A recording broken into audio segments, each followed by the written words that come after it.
All of you, welcome back again to the new system that we are going to start today, that is CVS. तो CVS start करने से पहले हमें, चूंकि हम system start कर रहे हैं, तो सिस्टम स्टार्ट करने से पहले मैं आपको बताना चाह रहा हूँ कि इसमें कौन कौन सी चीज़ें इंपॉर्टेंट है। तो एनाटमी इंपॉर्टेंट है, ठीक है। उसके बाद हम इसकी फिजियो देखेंगे और फिर हम पैथ की तरफ आएंगे और फिर हम इंशाल्लाह इसकी जो फॉर्म है उसकी तरफ आएंगे। और लेकिन इसको हम ईसीजी को भी साथ लेकर चलेंगे, तो फिजियो में ईसीजी आ जाएगा और पैथ में फिर हम उसकी ईसीजी की इंटरप्रिटेशंस कर लेंगे, ठीक है। तो आज का जो हमारा फर्स्ट टॉपिक है वो यही होगा कि what is the anatomy of the heart, ठीक है। तो हार्ट के बारे में सब ने पता तो होगा ही कि एनाटमी ऑफ द हार्ट, बिल्कुल सिंपल सी बात है। हार्ट की एनाटमी, तो आपने जो मोस्ट इंपॉर्टेंट बातें याद रखनी है वही मैं सिर्फ लिखूंगा, उसके अलावा और कुछ भी याद रखने की ज़रूरत नहीं है, इतना बर्डन लेने की ज़रूरत नहीं है। स्मार्ट स्टडी की तरफ आओ, ठीक है। तो सबसे पहली जो इंपॉर्टेंट बात है वो आपने ये याद रखनी है कि जो लेफ्ट आर्ट्रियम है is the most posterior part of the heart है। Left atrium is the most posterior part of the heart है, ठीक है। उसके बाद इसके बारे में क्लिनिकल केसेस, मेरी कोशिश होगी यही कि जहाँ जहाँ एनाटमी से रिलेटेड क्लिनिकल केस आएगा और डिफरेंट कंडीशन से रिलेटेड फिजियो से आ जाएगा, तो मेरी कोशिश होगी कि वो मैं साथ साथ क्लियर करवाता जाऊँ। तो इसका एक केस है वो ये है कि अगर हमारे लेफ्ट आर्टरियम की एनलार्जमेंट हो जाए, चूंकि होती नहीं है,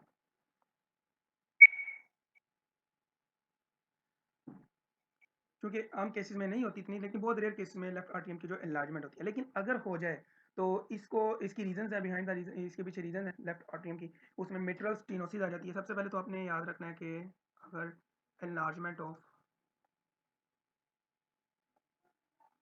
लेफ्ट आर्टरियम है तो इसकी रीजन कौन कौन सी हो सकती हैं। तो इनकी रीजन जो है वो मिट्रल स्टेनोसिस हो सकता है। अब इसमें होता है क्या, मिट्रल स्टेनोसिस में जब लेफ्ट आर्टरियम की स्वेलिंग हो जाती है, एनलार्जमेंट हो जाता है, तो होता क्या है कि जो आपका एसोफेगस है ना, ठीक है, एसोफेगस कंप्रेस्ड हो जाता है।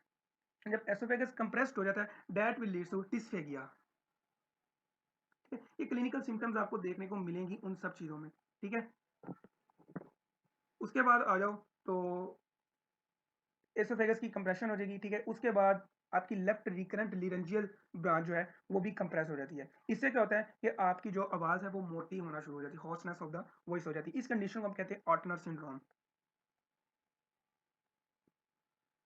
ठीक है। फिर समझ लो, left atrium is the most posterior part of the heart, ठीक है। अब इसका क्लिनिकल सिनेरियो है कि वो ये है कि बहुत रेयर केसेस में हमें देखने को मिलता है enlargement of the left atrium. Reason क्या हो सकती है, मिट्रल वेव स्टेनोसिस हो सकता है, ठीक है ना। अगर मिट्रल वेव स्टेनोसिस हो गया, लेफ्ट आर्टरियम की एनलार्जमेंट होगी, तो ये एनलार्जमेंट क्या करेगी, जो आपका एसोफेगस है जो पीछे से गुजर रहा है उसको कंप्रेस कर देगी। जब कंप्रेस कर देगी, जारी बात है उसका जो ल्यूमेन है वो डिक्रीज हो जाएगा, that will lead to dysphagia, ठीक है। उसके बाद आपकी लेफ्ट लेरेंजियल रिकरेंट ब्रांच है वो कंप्रेस हो जाएगी, ठीक है, जो कि वेगस नर्व की ब्रांच होती है, causing hoarseness of the voice, जो कि आपकी वॉइस को कंट्रोल करता है, ठीक है। ड्यूरिंग द सर्जरी, आप जब सर्जरी में पढ़ोगे थायराइड ग्लैंड की सर्जरी में, तो उसमें आप देखोगे कि जो सर्जन होता है वो एक बात से बड़ा परेशान होता है, पेशेंट को होश है जल्दी जल्दी से, कि ताकि वो देख सके कि उसकी आवाज़ ठीक है नहीं, क्योंकि during the thyroid gland surgery सबसे ज़्यादा चांसेस होते हैं कि कहीं इसकी रिकरेंट लेरेंजियल ब्रांचेज जो है वो डैमेज ना हो जाए, क्योंकि अगर डैमेज हो जाए, दो होती हैं, लेफ्ट होती है, राइट होती है, ठीक है। अब राइट, यहाँ पर जो केस है वो लेफ्ट का है, तो लेफ्ट अगर आपको एमसीक्यूज आ जाए कि लेफ्ट ट्रियम की एनलार्जमेंट जो है वो हॉर्सनेस ऑफ द वॉइस करा है, तो ये अल्टीमेटली ये तो ऑटनर सिंड्रोम है। ये तो बताओ कौन सी नर्व यहाँ पर कंप्रेस हुई है, तो दैट मींस कि that is left laryngeal recurrent branch of the vagus nerve, ठीक है। उसके बाद अगर दोनों ब्रांचेस डैमेज हो जाएं तो आवाज ही बंदे की चली जाती है, ठीक है।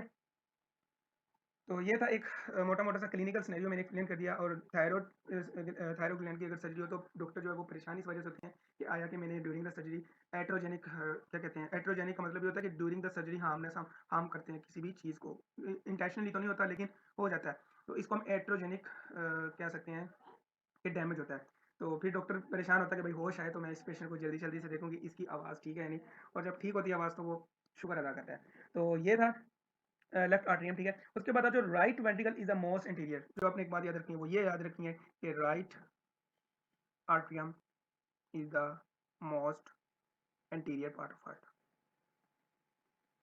ठीक है।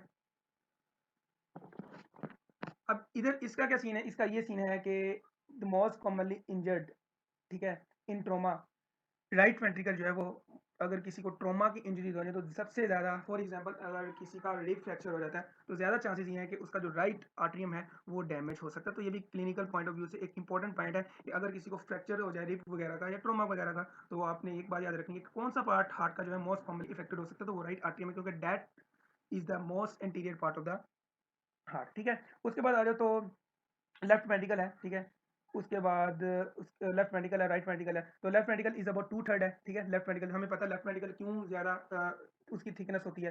ठीक है, और क्यों उसका जो ल्यूमेन है वो ज़्यादा होता है, क्योंकि हमारे लेफ्ट वेंट्रिकल ने हमारी पूरी बॉडी को सर्कुलेशन देनी होती है ब्लड की। इसके बाद अगर हम राइट वेंट्रिकल की बात करें, वेंट्रिकल की बात करें, तो जो राइट वेंट्रिकल होता है बेसिकली उसने सर्कुलेशन जस्ट आपके लंग्स को देनी होती है, तो वो इतना उसका मसला नहीं होता। तो इस वजह से जो जो राइट वेंट्रिकल है वो आपका 2/3 होता है, और जो लेफ्ट वेंट्रिकल आपका 2/3 होता है, और जो राइट वेंट्रिकल है वो आपको 1/3 होता है, और वो इंफीरियर पोजीशन पर होता है। मैं यहाँ पर लिख देता हूँ, जो आपका राइट वेंट्रिकल है वो 1/3 होता है और इंफीरियर पोजीशन पे होता है थोड़ा सा। ठीक है, और उसके बाद लेफ्ट वेंट्रिकल है ये आपका 2/3 होता है।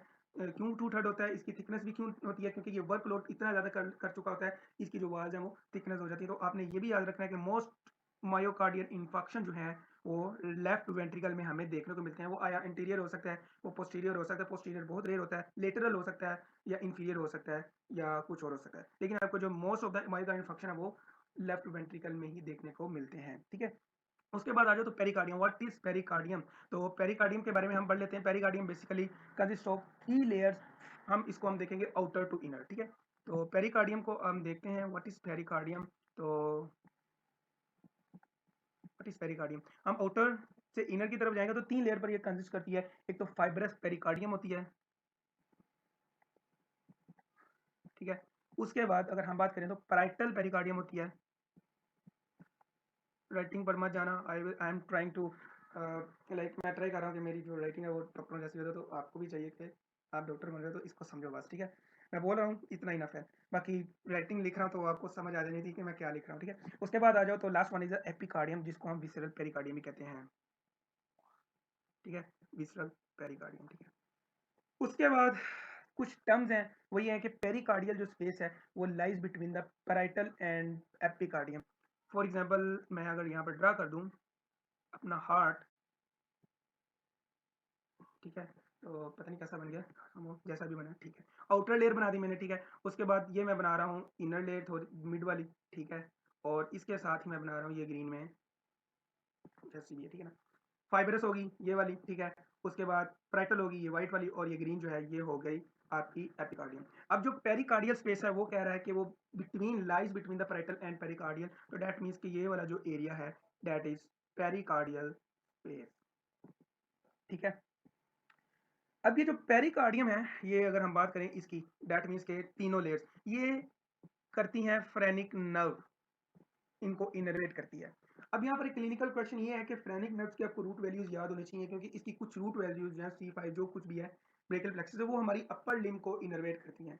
दैट्स वाई कि जब किसी भी पेशेंट्स को क्या कहते हैं हार्ट अटैक होता है या मायोकार्डियल इंफार्क्शन होता है या प्लूरल क्या कहते हैं पेरिकार्डाइटिस हो जाता है, तो जो रेफर्ड पेन है वो नेक तक जाती है, आपके आर्म्स में महसूस होती है, और शोल्डर में भी महसूस होती है। ऑफन बोथ शोल्डर में होती है, लेकिन मोस्ट ऑफनली जो है वो लेफ्ट आर्म में आपको महसूस होती है। That is the reason behind कि क्यों आपकी जो आर्म में दर्द होती है किसी भी मायोकार्डियल इंफार्क्शन के पेशेंट में, जब उसको हार्ट अटैक आता है तो क्यों उसको सिर्फ लेफ्ट चेस्ट पेन नहीं होती, बल्कि पोस्टीरियर नेक पर पोस्टीरियर स्कैपुला और उसकी जो लेफ्ट आर्म है उधर भी उसकी जो पेन है वो रेडिएट करती है। तो दैट इज द रीजन कि फ्रेनिक नर्व की जो रूट्स वैल्यू है वो ब्रेकियल प्लेक्सस से मिलती हैं, और ब्रेकियल प्लेक्सस जो है वो हमारे अपर लिम्ब को इनर्वेट कर रही होती है। तो दैट इज द रीजन। अगर आपको पास एमसीक्यू आ जाए व्हाई, तो दैट इज द आंसर।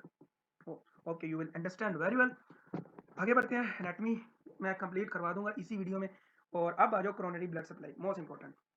ठीक है, तो coronary artery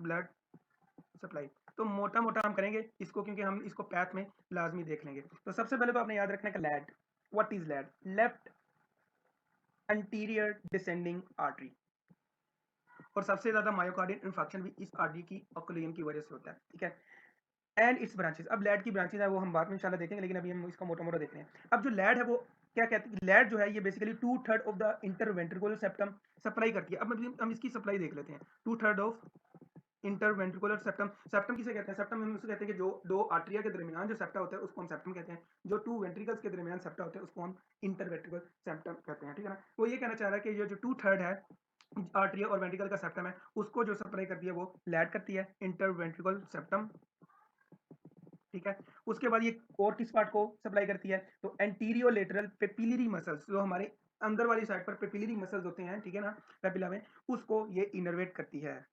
anterior papillary muscles, ठीक है। उसके बाद and anterior surface of left ventricle, most important left ventricle. इस वजह से मैं ऊपर भी बता चुका हूँ कि ज्यादातर मायोकार्डियल फंक्शन होते हैं वो लेफ्ट वेंट्रिकल में होते हैं। तो डेट मींस आपको एक यहाँ पर एक और पॉइंट मिल गया कि वो किस वजह से होते हैं ज्यादातर, तो that is left anterior descending artery, ठीक है ना। तो लेफ्ट वेंट्रिकल का जो मोस्ट इंटीरियर पार्ट है, ठीक है ना, एंटीरियर सरफेस है, तो वो है, वो इनर, वो सप्लाई करी होती है लैड, ठीक है। और यहाँ पर एक पॉइंट है वो ये है कि मोस्ट ऑक्लूडेड आर्टरी है ये, तो ये आपने याद नहीं भूलना, ये कभी भी नहीं भूलना। ये एमसीक्यू आया हुआ है एनएलई में कि what is the most occluded part artery in myocardial infection. तो सिंपल सी बात है, अगर आपने इसको पढ़ा हुआ है तो ज़रा भी परेशान होने की ज़रूरत नहीं है, ठीक है। उसके बाद आ जाओ PDA. What is PDA? PDA means posterior descending artery, ठीक है। ये सप्लाई करती है posterior 1/3 of the interventricular septum, जो आपके हार्ट के पीछे वाला इंटरवेंट्रिकुलर सेप्टम है उसको सप्लाई करती है, कितना? 1/3, ठीक है, पोस्टीरियर इंटरवेंट्रिकुलर सेप्टम, ठीक है। उसके बाद अगर हम बात करें और किन चीज़ों को सप्लाई करती है, तो that is posterior 2/3 wall of the ventricles, दोनों वेंट्रिकल्स के लेफ्ट और राइट वेंट्रिकल्स हैं उनके 2/3 को ये सप्लाई करती है, posterior not interior. PDA posterior है तो डेट मीन्स कि ये हार्ट के पोस्टीरियर पार्ट को ही सप्लाई करेगी, पोस्टीरियर वेंट्रिकल्स 2/3, ठीक है।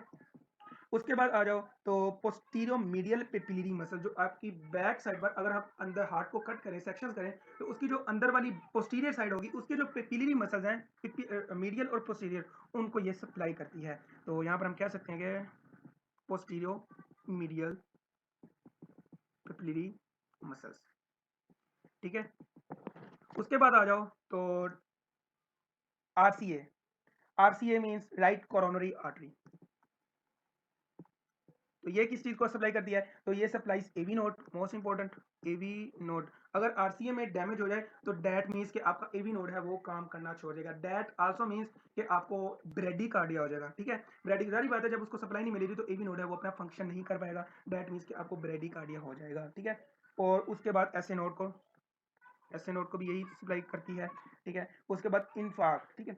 अब ये देखो, यही बात मैंने जो बताई वो यही बात है, वो ये है कि अगर इसमें इन्फेक्शन हो जाए तो ये that will leads to nodal infection, that will leads to bradycardia और may be heart block. Heart block हम पढ़ेंगे मोबिलिस 1 2 टाइप 3 जब हम पैथ करेंगे ना, उसमें हम देखेंगे इसी इंटरप्रिटेशन के साथ, ताकि आपको एक जो क्लियर कंसेप्ट है वो एक कंसेप्ट जो है वो क्लियर हो जाए, हम उसको इंशाल्लाह देखेंगे लाजमी।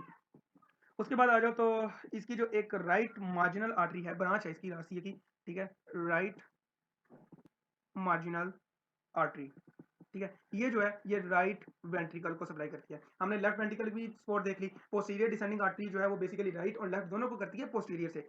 लेफ्ट वेंट्रिकल को देखा तो हमने लेफ्ट वेंट्रिकल को देखा कि वो लैड करती है, ठीक है। उसके बाद बात आ जाती है राइट वेंट्रिकल की सप्लाई रह गई थी खाली, तो वो जो राइट वेंट्रिकल की सप्लाई है वो उसको कौन करता है? वो left right marginal artery, that is a branch of RCA, ठीक है। ओके, यहाँ तक आपको कंफर्म कोई कंफ्यूजन नहीं होगी। ये सिर्फ 3 आर्टरीज का आपने याद रखना है। इनकी अक्लियन कहाँ किस में ज्यादा होती है? तो अक्लियन जो है वो लैड में सबसे ज्यादा होती है, अबाउट 90% जो केसेस उसमें होते हैं। उसके बाद आरसीए है आई थिंक, और उसके बाद पीडीए है, ठीक है।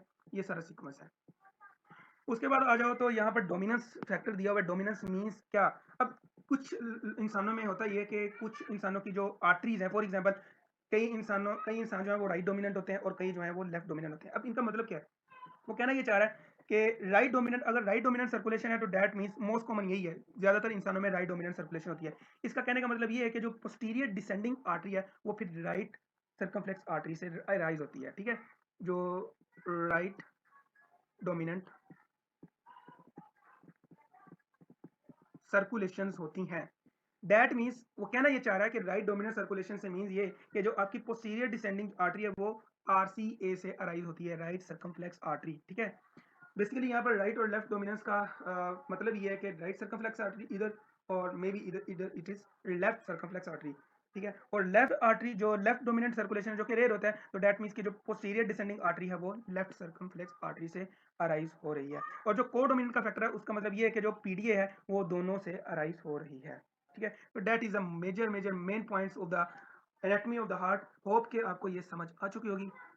कोशिश मेरी ये थी कि बिल्कुल छोटा छोटा समझा दूँ, लेकिन यहाँ पर जो वीडियो है वो ऑलमोस्ट 18 मिनट्स की हो गई है। तो यहाँ पर हमने जो हमारा जो है सीवीएस सिस्टम का जो पहला पार्ट है that is anatomy of the heart वो हमने यहाँ पर कवर कर लिया है। इंशाल्लाह अब आगे से हम फिजियो स्टार्ट करेंगे, जो कि एक बहुत लंबा प्रोसेस है फिजियो का। उसमें हम ईसीजी भी करेंगे, तो आई डोंट नो कि कितने उसके पार्ट्स बनते हैं, लेकिन होप फॉर द बेस्ट कि मैं उसको एक क्लियर कट इनफ वे में और एक स्मार्ट वे में आपको एक क्या कहते हैं बिल्कुल ईजी वे में नॉलेज जो है आपको कन्वे कर सकूं, ताकि आपको कोई भी चीज़ की दिक्कत ना हो सके। जो आपको गाइडन मुश्किल लगती है मैं उसी गाइडन को आपके लिए ईजी बना दूंगा by using my on words. तो तब तक के लिए मुझे दीजिए इजाज़त।